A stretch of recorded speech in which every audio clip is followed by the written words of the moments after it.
Stock మార్కెట్లో invest చేసి మీ డబ్బులు డబుల్ చేసుకోవాలనుకుంటున్నారా? విజయవాడలో జరిగే సుందరరామిరెడ్డి గారి లైవ్ సెమినార్ కి అటెండ్ అవ్వండి.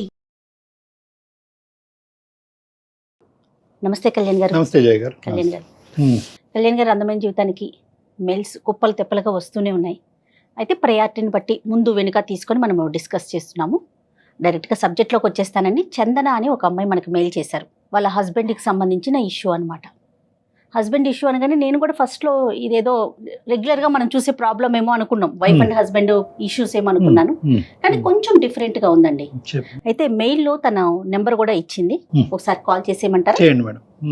హైదరాబాద్ హైదరాబాదేనండి. ఇంకేం వివరాలు లేవు మెయిల్లో ఉన్నాయండి, కాకుంటే డైరెక్ట్గా మీరు మాట్లాడితే బాగుంటుంది. సరే తప్పకుండా. హలో, చందన గారండి, నేను జయానండి, అందమైన జీవితం ప్రోగ్రామ్ నుంచి కాల్ చేస్తున్నాను. నమస్తే చందన గారు. నాతో పాటు డాక్టర్ కళ్యాణ్ చక్రవర్తి గారు కూడా ఉన్నారు. నమస్తే అమ్మా, నేను డాక్టర్ కళ్యాణ్ చక్రవర్తి. నమస్తే డాక్టర్ గారు. కొద్దిగా చందన అండి. అమ్మా చెప్పండి అమ్మా, ఎక్కడి నుంచి అమ్మా, ఎంత మీ వయసు, సమస్య ఏంటో చెప్పు. నా వయసు 29 అండి. మేము ఇక్కడ హైదరాబాద్ లో ఉంటామండి. నాది విచిత్రమైన సమస్య అండి. మా వారు ఈ మధ్య బాగా తాగడం మొదలు పెట్టారండి. విపరీతమైన తాగుడు. ఏ విషయం గురించి మాట్లాడదామన్నా విపరీతమైన కోపం. ఏ మాట మాట్లాడదామన్నా మాటకి ముందు మాట తర్వాత కోపమేనండి. అతను ఏం చేస్తుంటారమ్మా మీ వారు? Software engineer. Software engineer. మీరు వర్కింగ్ ఏనమ్మా? లేదండి, నేను హోమ్ మేకర్. ఎంతమంది పిల్లలమ్మా? ఒక పాప అండి. ఒక పాప. వయసు అమ్మా?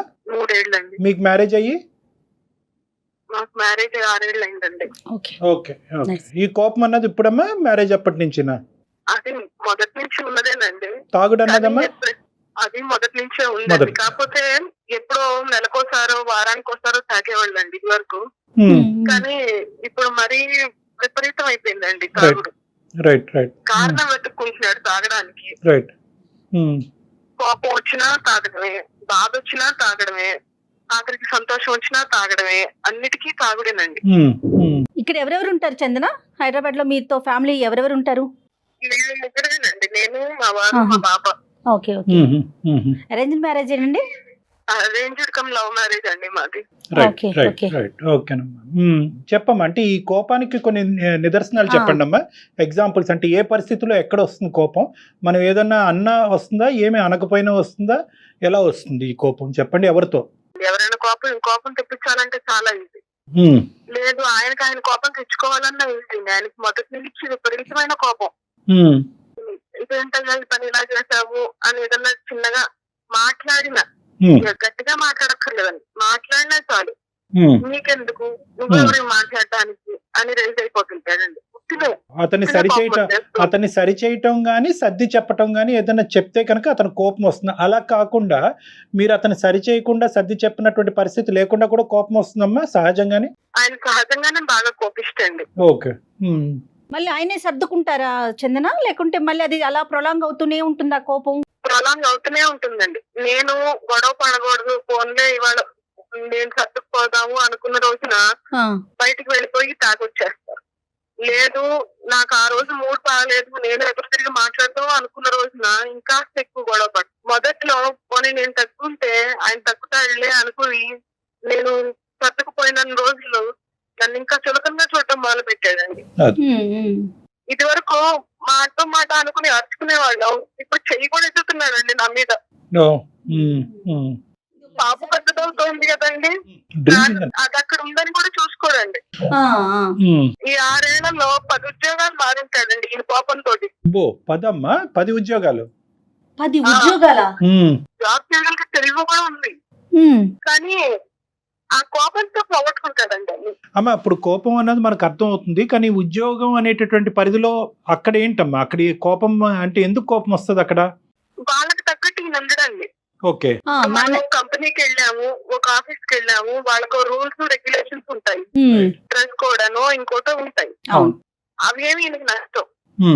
ఐడి కార్డ్ వేసుకెళ్ళాలి, వేసుకెళ్ళాలంటాడు. ఓకే, బేసిక్స్ కూడా విండు. నాకు ఇష్టం లేదంటాడు. ఎప్పుడన్నా ఆఫీస్ కి కూడా డ్రింక్ చేసి వెళ్లే పరిస్థితి ఉందమ్మా? ఆఫీస్ కి డ్రింక్ చేసి వెళ్ళటం గానీ, డ్రైవింగ్ చేసినప్పుడు డ్రింక్ చేయటం గానీ ఇలాంటివి ఉన్నాయా? ఉన్నాయండి. మా పాప పుట్టినప్పుడు మేము హాస్పిటల్లో ఉంటే కనీసం మమ్మల్ని చూడడానికి కూడా రాలేదు. కానీ పాప పుట్టిందని పార్టీ చేసుకున్నాడు. ఆ తాగి ఆఫీస్కి వెళ్ళాడు. అప్పుడు ఉద్యోగం పోయింది. అంటే ఆయనకి తాగటానికి రీజన్స్ అక్కర్లా, ఆయనే వెతుక్కుంటారండి. ఈ తాగటం గురించి మీ ఒక్కరికే తెలుసమ్మా, లేదంటే వాళ్ళ కుటుంబ సభ్యులు ఆఫీస్ లో ఉండేటటువంటి వాళ్ళకి ఇది పబ్లిక్ అయిందా ఇష్యూ? అందరికీ తెలుసండి. అందరికీ తెలుసు. అంటే తాగినప్పుడు కోపం ఒకలాగా, తాగినప్పుడు ఒకలాగా ఉంటుందా, లేదంటే ఎప్పుడు కూడా కోపం అనేది సబ్జెక్ట్ డిఫరెంట్, తాగటం డిఫరెంట్ సబ్జెక్ట్సా? లేదండి, ఆయనకి కోపం వచ్చింది అంటే ఇంకా తాగడమే. కోపం వస్తే తాగడానికే కోపం తెచ్చుకునే సందర్భాలు కూడా ఉంటాయండి. తాగిన తర్వాత కోపం ఇంకా విపరీతం అవుతుందమ్మా? విపరీతం అవుతుందండి.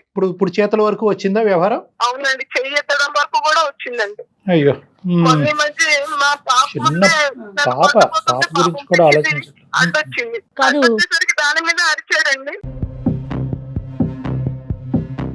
కాదు డాక్టర్ గారు, ఇప్పుడు ఇంట్లో అనుకోండి తనకు కోపం వచ్చినా చెల్లిద్ది, ఇంట్లో వాళ్ళు సర్దుకుంటారు, లేకుంటే ఛీ చావు అని చెప్పేసి వదిలేస్తారు.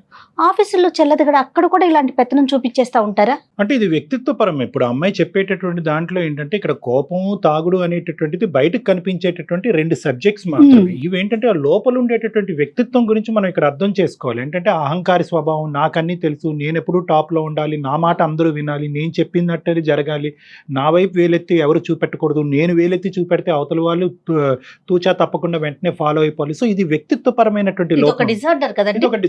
మీరు చెప్పేటటువంటి అవకాశం లేదన్నారు, వాళ్ళ తల్లిదండ్రులు చెప్పే అవకాశం ఉందా? ఆఫీస్లో కానీ ఎవరన్నా పెద్దల ద్వారా కానీ స్నేహితుల ద్వారా కానీ అతని ప్రవర్తనలో ఒక మార్పు తెప్పించే ప్రయత్నం ఎప్పుడన్నా జరిగిందా? ఎవరి మాట అన్నా అతను వింటాడా? కౌన్సిలింగ్ అనేటటువంటి ఆలోచన ఎప్పుడన్నా వచ్చిందా? వచ్చిందండి. కౌన్సిలింగ్ కి తీసుకెళ్దామంటే వాళ్ళేంటి నాకు చెప్పేది, అంటే అహంకారం, నాకు మీరు చెప్పేది ఏంటి, నాకు అన్ని తెలుసు, అవన్నీ ఉన్నాయా? ఉన్నాయండి. ఎవరైనా సరే ఈయనకంటే తక్కువే, వాడు నా రేంజ్ కాదు. ఎవరితో చుట్టుపక్కల నైబర్స్ తో కూడా ఎవరితోనూ మాట్లాడదు. రైట్. ఎవరితో మాట్లాడదామన్నా గొడవే. ఈ డబ్బులు ఖర్చు పెట్టడం, స్నేహితులతో బయటకు వెళ్ళటమా అనేటటువంటిది ఉందా, లేదంటే ఆ తాగేదేదో 4 గోళ్ల మధ్యనే తాగుతాడా? బయటికి వెళ్తారండి, ఫ్రెండ్స్ తోనే తాగుతారండి. కోపం అనే సబ్జెక్ట్ తీసేస్తే మిగతా ఏమైనా మంచి గుణాలు ఉన్నాయమ్మా? మాట్లాడుకునే తగ్గేటటువంటి గుణాలు ఏమైనా ఉన్నాయా? మొదట్లో బాగానే ఉండేవారండి. మేము ప్రేమించుకునే రోజు మా వెనకాల బాగా తిరిగేవాడండి, రక్తంతో ఉత్తరాలు రాసేవాడు, గిఫ్ట్లు ఇచ్చేవాడు, చాలా ప్రేమగా ఉండేవారండి. పశ్చాత్తాపం ఎప్పుడున్నా ఉందమ్మా? చందన, సారీ నేను పొరపాటున కోపం వచ్చింది నాకు అనేటటువంటిది ఎప్పుడన్నా అలా ఉందమ్మా? ఎప్పుడన్నా పశ్చాత్తాపం, గిల్ట్ ఫీలింగ్, నేను డ్రింక్ ఆపేస్తాను, ఇంకెప్పటికీ కోపం రాకుండా చూసుకుంటాను అనే మాట ఎప్పుడన్నా వచ్చిందా? అది పెళ్లికి ముందు ఉండేదండి. పెళ్లికి ముందు బాగానే ప్రేమగానే ఉండేవారు. ఎప్పుడైనా నేను అలిగినా కోపపడ్డా నా అలగ తీర్చడానికి అన్నట్టుగా మాట్లాడేవారు, ప్రేమగానే ఉండేవారు. ఒక్కోసారి ఆయన బాగా కోపం తెచ్చేసుకుని అలిగి 3 రోజులు 4 రోజులు మాట్లాడకుండా ఉండేవాడు. అప్పుడు నేను ప్రేమలో ఉండి బాగా క్రేజీగా ఫీల్ అయ్యేదాన్ని విషయాలు. అమ్మాయికి అయితే హింట్ అయితే పెళ్లికి ముందే ఉంది. రైట్ అమ్మా, మీ పెద్దవాళ్ళకి తెలుసమ్మా ఇతనికి ఇలాంటి అలవాటు ఉందన్నది? పెళ్లికి ముందు తెలియదండి, పెళ్ళయ్యాక అందరికీ తెలుసండి. ఇప్పటికైనా చెప్పుకున్నారా మీ వాళ్ళకి మీరు ఈ కష్టాల్లో ఉన్నారని? తెలుసండి, అందరికీ తెలుసు. మీ అత్తగారు మామగారికి కూడా తెలుసండి. వాళ్ళే ఇంట్లో ఉండలేక విడిగా ఉంటున్నారండి. ఇతనితో మీరు ఎప్పుడైనా డిస్కస్ చేశారా చందన?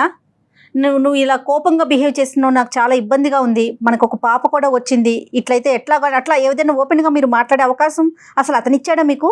ఇస్తారండి. ఎప్పుడైనా మూడు బాగున్నప్పుడు బాగానే మాట్లాడతారు, కానీ తిప్పినట్టే తిప్పి జారిపోతుంటారండి. విన్నట్టే ఉంటారు, చివరాగరికి ఆయన చేయాలనుకున్నది చేసేస్తారు. ఈ డ్రింకింగ్ ప్యాటర్న్ అనేటటువంటిది అమ్మ, ఎందుకంటే ఇప్పుడు ఈ రెండిట్లకి ఒకదానికొకటమ్మ. కోపం వస్తే తాగుతాడు, తాగితే కోపం వస్తుంది. సో ఇది ఒక విషస్ సైకిల్, ఇది ఒక పద్మవ్యూహం. దీన్ని ఎలా కట్ చేసి అతన్ని బయట వేయాలి అన్నది మనం ఆలోచించుకోవాలి. కొన్ని ఇంపార్టెంట్ ప్రశ్నలు, పగలు కూడా తాగుతాడమ్మా, నిద్ర లెగిస్తూనే తాగుతాడా? అటువంటి పరిస్థితిని మీరు ఎప్పుడన్నా చూసారా? ఎప్పుడన్నా తాగి పడిపోవటం అన్నది చూసారా? ఇంట్లో తాగరండి, ఇంట్లో మటుకు సిగరెట్లు ఎంతసేపు. నాకు కాస్త పూజ పురస్కారం అది చేసుకుంటానండి నేను. ఓకే చందన. నేనేమో అగరబత్తిని వెలిగించుకుని ఆగోపం పిలుద్దామంటే సిగరెట్లు వెలిగించి ఆగోపం నాకు ఇస్తూ ఉంటాడు. అయ్యో, ఆ విషయం గొడవ పడితే దానికి వెళ్ళి తాగుతాడండి. తాగొచ్చి మళ్ళీ గొడవ పడతాడండి. మళ్ళీ గొడవ పడతాడు. ఆయన గొడవ ఈజ్ ఈక్వల్ టు తాగటం. ఈ రెండు పక్క పక్కనే పెట్టుకున్నారు. అమ్మ ఇప్పుడు చందన, మీరు ఏమనుకుని మాకు కాల్ చేశారమ్మా? అంటే ఏంటి మీ ఉద్దేశం ఏంటంటే, ఈరోజు మీరు ఈమెయిల్ పంపించడానికి ప్రధానమైన ఉద్దేశం ఏంటంటే, అంటే ఎవరికి వాళ్ళు ఇక్కడ తుడిచిపెట్టి పక్కన పెట్టేటటువంటి వాళ్ళందరూ తప్పించుకున్నారు, వాళ్ళ పేరెంట్స్ తప్పించుకున్నారు, మరి అన్న చెల్లెలు అక్క తమ్ముళ్ళు ఎవరైనా ఉంటే వాళ్ళు కూడా దూరంగా ఉన్నారు, భార్య కాబట్టి మీకు దిక్కులేదు, పిల్లలుగానే ఉన్నారు కాబట్టి మీరు అలా కాంప్రమైజ్ అయ్యి ఉంటున్నారా? మీ ఆలోచన ఏంటమ్మా? ఎందుకు ప్రధానంగా మాకు ఈమెయిల్ చేశారు ఈరోజు? మొన్న ఈ మధ్య అండి బాగా తాగొచ్చి నా మీద చెయ్యెత్తపోతే పాప అడ్డం వచ్చిందండి. అయ్యో. దాని మీద అరిచేదండి. పాపం అది చిన్న పిల్లగా వెండి చంటిది దగ్గర పెట్టుకుని జ్వరం వచ్చేసిందండి. అయ్యో అయ్యో.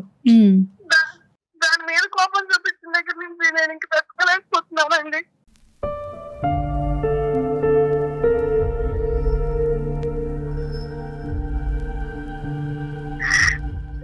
ఇన్నాళ్ళు నేనంటే పడ్డాను కదండి, పాప కూడా ఎక్కడ ఇబ్బంది పెట్టండి.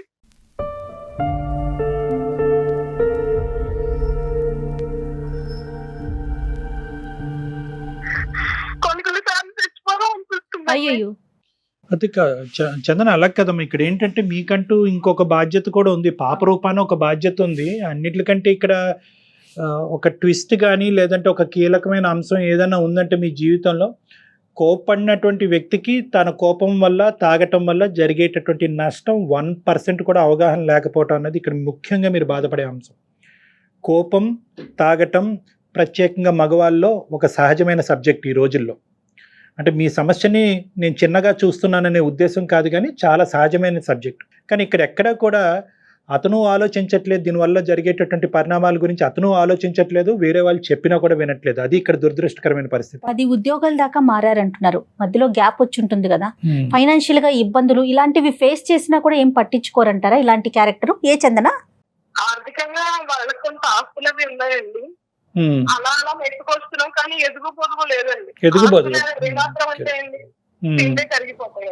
అరే ఆ ఉద్యోగం పోయింది కాబట్టి అది నా కారణం అనేటటువంటి అవగాహన అతనికి ఉందమ్మా, లేదంటే వాళ్ళకి నన్ను ఉంచుకోవటం చేతకాక నన్ను తీసారంటాడా?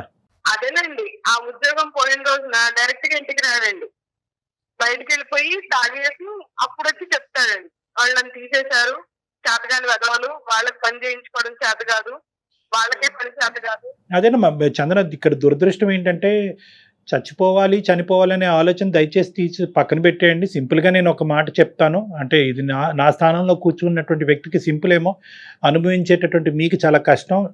మీ యొక్క సమస్యకి మా అందమైన జీవితం తరపున పూర్తి స్థాయి సానుభూతి అన్నది ఉంది, ఎటువంటి సహాయం అన్నా మేము చేయడానికి రెడీగానే ఉన్నాం.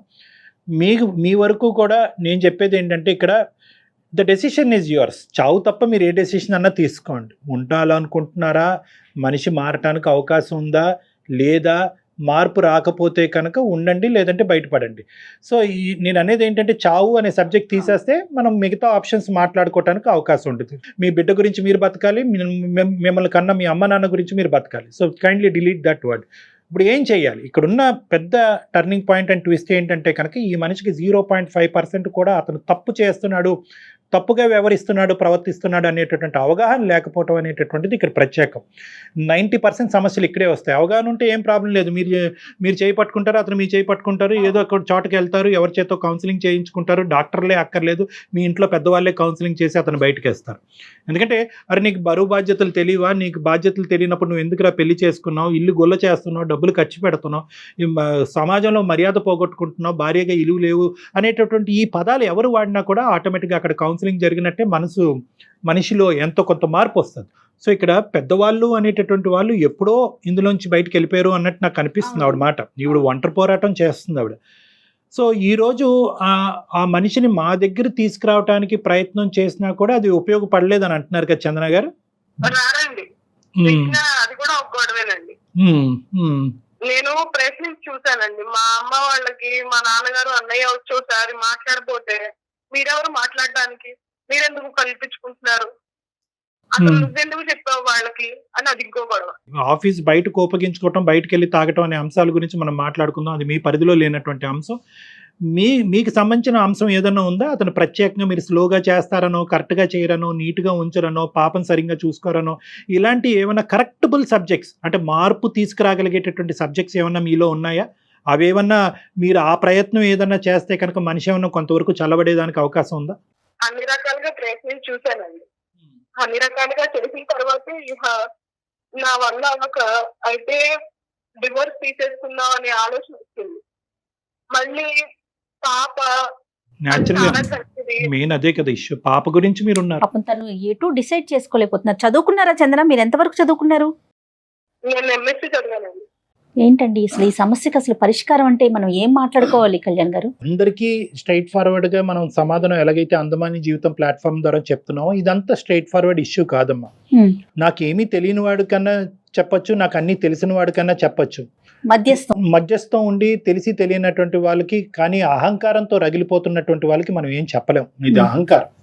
దీన్నే మనం ఏమంటాం అంటే గ్రాండియోసిటీ అని అంటూ ఉంటాం. నాకు అన్ని తెలుసు, నాకెవరూ చెప్పక్కర్లేదు. కాన్సిక్వెన్స్ ఇక్కడ చూడండి. ఇక్కడ ఆవిడ బాధపడుతుంది, కన్నట్టుంటే ఆ చంటి పిల్ల బాధపడుతుంది, ఆర్థికంగా ముందుకెళ్ళకపోతున్నారు, 10 ఉద్యోగాలు మారినాయి, లోపల శరీరం ఎంతో హోనమైందో ఆ సబ్జెక్ట్ గురించి మనం మాట్లాడలేదు.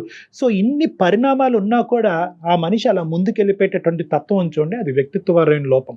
అందుగురించి దురదృష్టం మనం చందన గారికి ఒక స్ట్రైట్ ఫార్వర్డ్ రెస్పాన్స్ అనేది మనం ఇవ్వలేకపోతున్నాం. కానీ మీరు చెప్పేటటువంటి మాట నెగ్గలేకపోతున్నాం కాబట్టి బయటికి వెళ్ళి కౌన్సిలింగ్ చేయాలి అనేటటువంటి అంశాన్ని సహజంగా మేము సజెస్ట్ చేస్తాం. అది మీరు ఇప్పటివరకు ఎంత ప్రయత్నం చేసినా ఇంకొక ప్రయత్నం, ఇంకొక మెట్టు ఎక్కి చేయండి అని అంటాం. ఇది ఎందుకు అంటామంటే కనుక ఇలాంటి వ్యక్తుల్ని మా లాంటి వాళ్ళ దగ్గరికి తీసుకొచ్చి, లేదంటే ఇంకో కౌన్సిలింగ్ సెంటర్ కన్నా తీసుకెళ్ళి ఆ తాగుడికి ఏదైనా విరుగుడుగా మందు ఏదైనా వాడాలి అంటే కనుక నీకు ప్రాబ్లం ఉంది కాబట్టి మాతో పాటు రా అంటే వీళ్ళు సచ్చినా రారు. ఎందుకంటే నీకు నీ వల్ల నీ నీ నీ నీ నీ యొక్క వ్యవహారం వల్లే ఇలా అయింది అనేటటువంటి బ్లేమింగ్ యాటిట్యూడ్ ప్రధానమైనటువంటి అంశం చందన గారు వీళ్ళకి నచ్చదు. అలాంటి పరిస్థితుల్లో ఏంటంటే ఎలాగైతే మీకు ఒక కడుపు నొప్పి, ఒక కాలు నొప్పి, ఒక తలనొప్పి వస్తే కనుక మీతో పాటు ఒక హాస్పిటల్కి అతను వస్తాడు అని నేను అనుకుంటున్నాను. లేదంటే పాపకి ఏదన్నా సమస్య వస్తే కనుక వస్తాడో, అలాగా మీకో ఆ బిడ్డకో ఏదో సమస్య వచ్చినట్టుగా ఒక పరిగణలోకి తీసుకొచ్చి మాలాంటి వాళ్ళు తలుపులు తడితే కనుక అప్పుడు ఆటోమేటిక్గా ఏంటమ్మా నీ సమస్య అని మేము విడమర్చడానికి ప్రయత్నం చేస్తే దానికి మూలమైనటువంటి కారణం ఇది అన్నట్టుగా మీరు చెప్తే స్లోగా ఆ కౌన్సిలింగ్ కాస్త అతని వైపు టెక్నికల్గా డైవర్ట్ చేయడానికి అవుతుంది. ఇది ఎండ్ రిజల్ట్. అంటే నేను ఏమంటున్నానంటే ఒక డాక్టర్ చేసేటటువంటి వ్యవహారం ఒక సైంటిఫిక్ వ్యవహారంకి తీసుకురాగలిగేటటువంటి ఒక ఇండైరెక్ట్ మార్గం. ఎందుకంటే డైరెక్ట్గా నువ్వు రా అంటే రాడు కాబట్టి మీరు కొంచెం ప్లాన్డ్గా కొంచెం ఆలోచించి డాక్టర్ గారి దాకా తీసుకురావాలి. కొంతవరకు అంటే ఏంటి లేదమ్మా, సమస్య నీ నెత్తి మీద వేసుకోవాలి. నిజంగా అది వాస్తవమే. ఇప్పుడు మీరు కూడా డిప్రెషన్లో ఉన్నారు, మీకు తలనొప్పి వస్తుంది, మీకు నిద్ర పట్టట్లేదు, మీకు ఫ్యూచర్ గురించి ఒక కన్ఫ్యూజన్, ఈ వీటన్నిటికి సంబంధించి ఒక శారీరకంగా మీ మీద ఒక ప్రభావం పడుతుంది. కాబట్టి ఆ శారీరకమైనటువంటి కారణం చూపెడుతూ అతన్ని మా దగ్గర తీసుకొచ్చేటటువంటి ప్రయత్నం చేస్తే చాలా సందర్భాల్లో 90% ఆఫ్ ద కేసెస్లో మేము చేసేది ఇదే ఇటువంటి వ్యక్తులతో. ఎందుకంటే ఇటువంటి వ్యక్తులు, మీ భర్త లాంటి వ్యక్తులు పరిగెట్టుకుని వచ్చి డాక్టర్ గారు నాకు తాగుడు మానిపించండి, నా కోపాన్ని తగ్గించండి అని అనరు. వాళ్ళు ఏంటంటే బండి తోసి ఒక 20-30 సంవత్సరాల తర్వాత మా తలుపు తడతారు. ఈ లోపల మీ వయసు అయిపోతుంది, మీ భవిష్యత్తు చెడిపోతుంది. కాబట్టి ఈ ప్రయత్నం ఒకటి చేయడానికి ఆలోచన. రెండో అంశం ఏంటంటేనమ్మా నేను చెప్పేది, బహుశా ఈ కోపం అనేటటువంటిది 6 సంవత్సరాల పాటు మనం ఒక స్పెక్ట్రమ్ కింద చూసుకుంటే అన్ని సందర్భాల్లో ఇలా ఉండదు. ఈ మధ్యలో మీకు బహుశా ఒక మధుర క్షణాలు కానీ, ఒక మధుర గడియాలు కానీ, ఒక మంచి ఆహ్లాదకరమైనటువంటి వాతావరణం కానీ, ఒక ఊరు ఒక ప్రయాణం చేసినప్పుడు కానీ ఏదో ఒక పాయింట్లో ఒక మంచితనంతో ఆ వ్యక్తిని కనిపిస్తూ ఉంటారు, నవ్వుతూ కనిపిస్తూ ఉంటారు. యూజువల్గా మనం కోపం వచ్చేటటువంటి వ్యక్తిని ఏంటంటే ఆ కోపం ఉండేటటువంటి సందర్భంలోనే మనం డీల్ చేయడానికి ట్రై చేస్తాం. వాళ్ళ కోపం 2 రెట్లు ఎక్కువ అవుతుంది, లేదంటే తాగొచ్చి ఆ కోపాన్ని 2 రెట్లు పెంచుకుంటారు. ఈ ప్యాచ్ వర్క్ ఉంది చూడండి, ఈ మధ్యలో ఉండేటటువంటి సందర్భాల్లో ఆ సందర్భాల్లో ఏమన్నా ఆ మనిషితో మాట్లాడి అడ్రస్ చేయడానికి ఏమైనా ప్రయత్నం చేయండి. ఆ టైంలో జరిగినటువంటి నష్టాల గురించి మాట్లాడండి, పిల్ల మీద ఎటువంటి ప్రభావం పడుతుంది అనేటటువంటిది మాట్లాడండి. నీ తప్పు అన్నట్టుగా మాట్లాడకుండా అతను కోపాన్ని తగ్గించేటట్టు. ఎప్పుడు ఎలా ఉంటుందండి, ఏమండి మీ కోపం వల్లే పిల్ల ఇలా అయిపోయిందండి, మీ కోపం వల్లే ఆ ఆస్తులు ఇలా పోయినాయండి, మీ కోపం వల్ల ఈ ఉద్యోగం పోయింది. ఈ మీ కోపం వల్ల నువ్వు పోగొట్టుకున్నావు అనేటటువంటి మాట తీరు మీరు ఎప్పుడైతే అవలంబిస్తారో వాళ్ళు మిమ్మల్ని పొమ్మంటారు. ఇంకా వినరు. కోపం పెరుగుతుంది ఇంకా కోపం అతనికి. పెరుగుతుంది. సో ఇక్కడ ఏంటంటే బ్లేమ్ గేమ్ కింద కాకుండాని ఇంకో పద్ధతిలో ఏదన్నా ఒక మంచి క్షణంలో, ఒక మధురమైనటువంటి క్షణంలో అతను ఒక మంచి మూడ్లో ఉన్నప్పుడు చెప్పేటటువంటి దానికి ప్రయత్నం చేయండి. అది ఎలా చెప్పాలి డాక్టర్ గారు అని మీరు నన్ను అడగచ్చు. చాలామంది ఆడవాళ్ళు అడుగుతూ ఉంటారు, ఎలా చెప్పాలి, అలాగా అతన్ని కించపరచకుండా, అతన్ని బ్లేమ్ చేయకుండా ఎలా చెప్పాలి అంటే కనుక అంటే ఎప్పుడు కూడా గెయిన్ ఫాలోడ్ బై లాస్ అంటూ ఉంటాం. ఇలాంటి వ్యక్తులతో మాట్లాడేటప్పుడు వాళ్ళు ఏం గెయిన్ చేశారు అనేది మనం మాట్లాడుతూ ఉండాలి. ఏమండి, మీరు సిన్సియర్గా ఉంటారు, ఆనెస్ట్గా ఉంటారు, ఒక అబద్ధం ఆడరు మీకు. సో అతనిలో ఉండే కొన్ని గుడ్ క్వాలిటీస్ మాట్లాడుతూ ఈ ఒక్క క్వాలిటీ కూడా మార్చుకుంటే కనుక మన కుటుంబం ఎంత బాగుంటుందండి, ఎంత హ్యాపీగా ఉంటుంది. ఎప్పుడు కూడా బ్లేమ్ గేమ్ అనేటువంటిది నచ్చదు. నష్టాల నుంచి మొదలుపెట్టి ఇవన్నీ మార్చుకుంటే మా జీవితం నష్టం పోయాము, మీరు ఇలా చేసేసారు, అలా చేసేసారంటే కనుక వీళ్ళు వినేటటువంటి ఓపిక ఆలోచన ఉండదు. సో ఎప్పుడు కూడా ఒక గెయిన్ గురించి మాట్లాడండి, ఒక పాజిటివ్ ఆస్పెక్ట్ గురించి మాట్లాడండి. ఇందాక కూడా నేను అడిగాను, ఏమన్నా ఉన్నాయమ్మా ఇంకా ఏమైనా మంచి లక్షణాలు అంటే కనుక మీరు కూడా ఆలోచించలేకపోతున్నారు. ఆ మనిషిలో ఏదో ఒక మంచి లక్షణం కనిపించవచ్చు, దానివైపు ఆలోచించడానికి ప్రయత్నం చేసి అది అతను ముందుంచి నిదానంగా చెప్పేటటువంటి ప్రయత్నం చేయండి. మూడో అంశం, దయచేసి ఏంటంటే ఇలాంటి వ్యక్తులకి పంచాయతీలు నచ్చవు. నన్ను చిన్నగా చూస్తుంది అనేటటువంటి ఆస్పెక్ట్ ఈ వ్యక్తులకి నచ్చదు.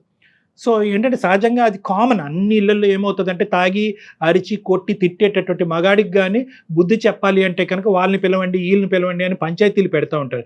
ఎప్పుడైతే పంచాయతీలు పెడతారో ఆ మనిషి యొక్క ఈగో కాస్త బ్రేక్ డౌన్ అయిపోతుంది, వ్యక్తిత్వం విరిగిపోతుంది, నా పరువు పోయిందని అంటాడు. ఇదిగో ఇప్పుడు వరకు ఇంతే చూపెట్టాను కదా, ఇక ముందు నుంచి నీకు ఇంత చూపెడతానని చెప్పి ఇంకా రచ్చ అనేటటువంటిది ఇంట్లో పెరుగుతుంది. సో అది చేసేటటువంటి ప్రయత్నం చేయకండి.